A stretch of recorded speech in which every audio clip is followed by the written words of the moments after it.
diba? Ikaw din nag-food business ka dati, Abby. Kwentuhan mo naman kami, paano yung mga humble beginnings ng isang Abby Marquez? Yeah. So, ang food business ko, earliest one is, mahilig kasi talaga ako magluto para ipatikim sa ibang tao.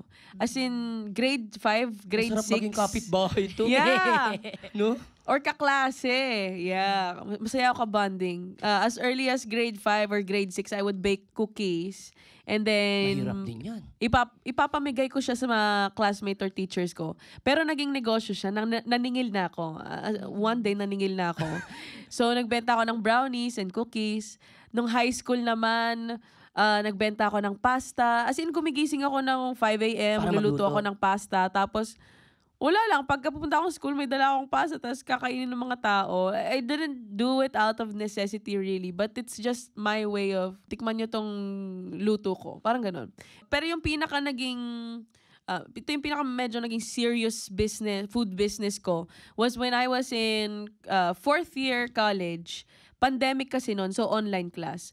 Ang dapat namin gagawin was to, sa UP kasi meron kami doon parang restaurant, tea room. Yeah. Yes. And yung pinaka role or responsibility namin, or yung pinaka project namin was to take over that restaurant as students. Like, May ganun. i-take over nyo tong restaurant na to for like a whole semester. Ganyan. Pero dahil nga online class, hindi namin yun nagawa.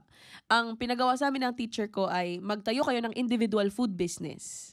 Yon. So, ang food business ko na ginawa ko nun, dapat 2 weeks lang siya, is lasagna, tsaka garlic parmesan, parang pizza nuts. Okay. Yan.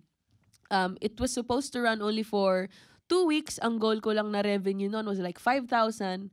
Pero, nung sinimulan ko siya, bumabalik yung mga customer. It grew naturally through word of mouth.